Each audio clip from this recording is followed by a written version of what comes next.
નમસ્કાર દોસ્તો, world ઇનબોક્સના current અફેર્સના લેક્ચરમાં ફરી આપનું હાર્દિક સ્વાગત છે.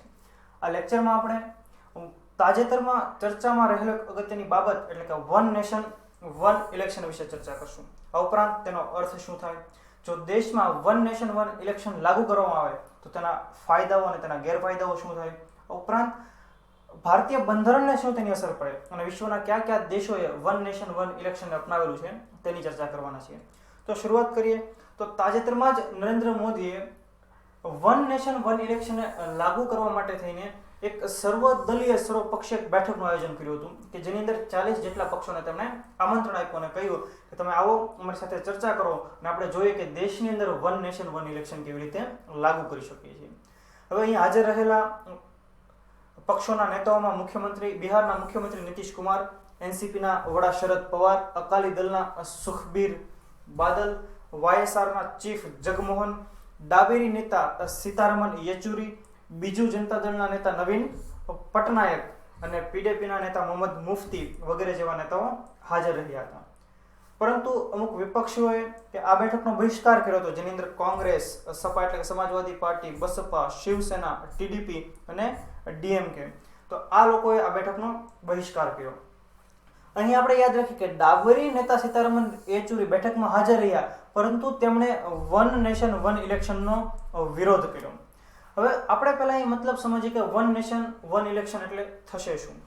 તો કે દેશની અંદર લોકસભાની ચૂંટણી અને વિધાનસભાની ચૂંટણીઓ એક સાથે યોજવામાં આવે, એટલે કે એના માટે મતદાન એક દિવસે કરવામાં આવે. તેને આપણે કહીશું એક રાષ્ટ્ર એક ચૂંટણી. હવે તમે જુઓ, થોડા સમય પહેલા એટલે કે 2019માં જ હમણાં લોકસભાની ચૂંટણી ગઈ. હવે ગુજરાતની અંદર 2017માં વિધાનસભાની ચૂંટણીઓ ગઈ. તો આ બંને ચૂંટણીઓ અલગ અલગ યોજાય, પરંતુ એવું પ્રાવધાન હોય કે બંને ચૂંટણીઓમાં મતદાન એક જ દિવસે હોય, તો એને આપણે કહીશું વન નેશન વન ઇલેક્શન. તો તાજેતરમાં જે મિટિંગ યોજાય ત્યારબાદ દેશના સંરક્ષણ મંત્રી રાજનાથ સિંહે મીડિયા સાથે વાતચીત કરતા કહ્યું કે આ બેઠકની અંદર અલગ અલગ 5 જેટલા મુદ્દાઓ પર ચર્ચા કરવામાં આવી કે ભાઈ આને આપણે વન નેશન વન ઇલેક્શનને દેશમાં કેવી રીતે લાગુ કરશું, ત્યારબાદ તેની અસરો શું હોઈ શકે. નરેન્દ્ર મોદી આ બેઠકમાં કીધું કે આપણે આને સીધું જ ડાયરેક્ટ લાગુ નથી કરવાના, એના માટે આપણે કમિટી બનાવશું. એ કમિટીના સદસ્યો કોણ હશે, તેના અધ્યક્ષ કોણ હશે, તેની માહિતી હજુ સુધી જાહેર કરી નથી. આ કમિટી પોતાનો અહેવાલ સરકારને સોંપશે અને આ અહેવાલના આધારે સરકાર આગળની રણનીતિ બનાવશે કે ભાઈ વન નેશન વન ઇલેક્શનને દેશમાં કેવી રીતે લાગુ કરવું. તો આપણે જોઈએ કે તેના ફાયદાઓ શું છે, એનાથી આપણને શું લાભ થશે. તો કે એક જ વખત મતદાન થવાથી મતદાન રેશિયો વધશે. હવે વિધાનસભાની અને લોકસભાની ચૂંટણીઓ અલગ અલગ સમય હોય તો ઘણીવાર મતદાતા એવું વિચારશે કે આપણે મતદાન કરવા જવું નથી, પરંતુ એક સાથે ચૂંટણી હોય તો 5 વર્ષની અંદર માત્ર એક જ વખત મોકો મળશે. એટલે મતદાતા વિચારશે કે આપણે આ તકને મેળવી અને મતદાન કરવા માટે જઈએ, એટલે કે મતદાન રેશિયોની અંદર વધારો જોવા મળશે. ઉપરાંત આચારસંહિતા, જેને આપણે આદર્શ આચારસંહિતા લાગુ કહેતા હોય છે. હવે પહેલા તો આચારસંહિતા લાગુ ક્યારે પડતી હોય, તો કે જ્યારે ઇલેક્શન કમિશન દ્વારા ચૂંટણી તારીખો જાહેર કરવામાં આવે એ સાથે જ આચારસંહિતા લાગુ પડતી હોય છે. અને આચારસંહિતા લાગુ પડ્યા બાદ કોઈ પણ સરકારી યોજનાની જાહેરાત કરી શકાતી નથી.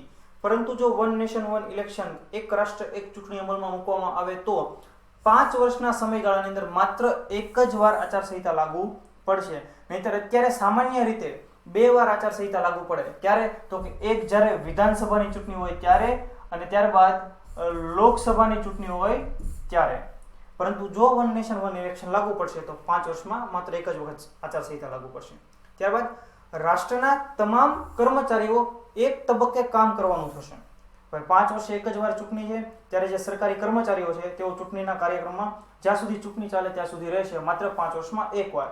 જો વર્ષમાં 5 વર્ષની અંદર 2 વાર કે એનાથી વધુ વાર ચૂંટણીઓ આવે તો કર્મચારીઓને ફરી પાછું ત્યાં ચૂંટણીના કામમાં રહેવાનું, ફરી પાછી આચારસંહિતા લાગુ પડશે, જનતાના કામો ફરીવાર અટકી જશે. તો આ બધી બાબતો થશે. આ ઉપરાંત જ્યારે ચૂંટણી હોય ત્યારે જે સિક્યુરિટી હોય છે તેના માટે જવાનોએ પણ એક સ્થળેથી બીજા સ્થળે જવું પડતું હોય છે. તો તેમને પણ 5 વર્ષની અંદર માત્ર એક જ વાર કોઈ સ્થળે જવાનું થશે. તો આ બધા એના લાભો છે. આ ઉપરાંત આપણે આની અંદર એક મહત્વનો લાભ છે ચૂંટણી ખર્ચ. આપણે યાદ રાખીએ બરાબર કે જો અલગ અલગ ચૂંટણીઓ કરવામાં આવે તો ચૂંટણી ખર્ચ પણ વધારે થતો હોય છે. પરંતુ 5 વર્ષે એક જ વાર ચૂંટણી હોય તો ચૂંટણી ખર્ચમાં પણ ઘટાડો જોવા મળશે. ત્યારબાદ એના ગેરલાભ શું થશે? તો કે વિવિધ રાજ્યોની વિધાનસભાઓનો સમય અલગ અલગ હોય. જે તે ચાલુ વિધાનસભા પોતાના ફાળવેલો સમય મૂકવા એટલે કે પોતાની ટર્મ અધૂરી મૂકવા માટે તૈયાર થશે નહીં. તો આપણે જોઈએ કે આ સ્ટેટમેન્ટનો અર્થ શું થશે. તો કે વર્તમાનની મોદી સરકાર એવું ઈચ્છી રહી છે કે આપણે વન નેશન વન ઇલેક્શન 2024 થી લાગુ કરીએ અને ત્યારે સમગ્ર દેશની અંદર લોકસભાની અને વિધાનસભાની ચૂંટણીઓ યોજીએ. હવે આપણે જોઈએ કે ગુજરાતની વિધાનસભાની ચૂંટણી 2017માં યોજાઈ અને હવે 2022માં યોજાશે. તો 2022માં કોઈ ગવર્મેન્ટ બને છે તો એમને માત્ર 2 વર્ષની કામગીરી બાદ 2 વર્ષની સત્તા ભોગવ્યા બાદ 2024માં ફરીથી ચૂંટણીનો સામનો કરવો પડશે. તો આ કોઈવાર રાજકીય પક્ષને યોગ્ય લાગે નહીં અને કોઈ રાજકીય પક્ષ આ કરવા માટે તૈયાર થાય નહીં એવું બની શકતું હોય છે. એટલે એનો મુખ્ય ગેરલાભ છે. આ સિવાય જો કોઈ રાજકીય પક્ષને લોકસભા અને દેશના મોટા ભાગની વિધાનસભામાં જંગી બહુમતી મળી જાય તો તે સત્તાનો દુરુપયોગ કરી શકે છે. કેમ આવું થશે? તો કે લોકસભામાં બહુમતી હોય, દેશના મોટા ભાગના રાજ્યોની અંદર વિધાનસભામાં તેઓની સરકાર હોય તો તેને કારણે એની અસર પડશે રાજ્યસભાની અંદર અને ત્યારબાદ ત્યાં તેના સાંસદોમાં પણ વધારો થશે, રાજ્યસભાના સદસ્યોમાં પણ વધારો થશે. આમ આપણે કહી શકીએ કે દેશની મોટા ભાગની સત્તા કોઈ એક રાજકીય પક્ષના હાથમાં જશે અને તેને કારણે તે પક્ષ કોઈ પણ બિલ પાસ કરાવી શકશે અથવા તો તુગલકી નિર્ણયો પણ લઈ શકશે. તો વન નેશન વન ઇલેક્શનનો એક મુખ્ય ગેરફાયદો પણ કહી શકાય. તો આપણે જોઈએ કે એના માટે ભારતીય બંધારણમાં કયા સુધારાઓ કરવા પડશે. તો કે અનુચ્છેદ 83 કે જે સંસદના ગૃહોની મુદત અંગેની જોગવાઈ છે તો એમાં ફેરફાર કરવો પડશે. અનુચ્છેદ 85 રાષ્ટ્રપતિ દ્વારા લોકસભાનું વિસર્જન.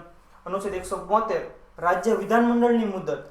અનુચ્છેદ 178 રાજ્ય વિધાનમંડળનું વિસર્જન અને અનુચ્છેદ 356 એટલે કે રાજ્યમાં રાષ્ટ્રપતિ શાસન.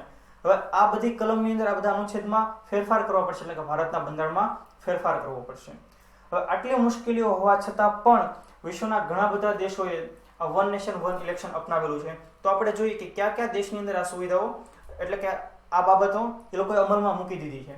તો કે એમાંનો એક દેશ એટલે દક્ષિણ Africa, Indonesia, Sweden, Germany, Hungary, Albania, Belgium, Poland, Spain અને સ્લોવેનિયા. તો આ દેશોની અંદર વન નેશન વન ઇલેક્શન લાગુ છે.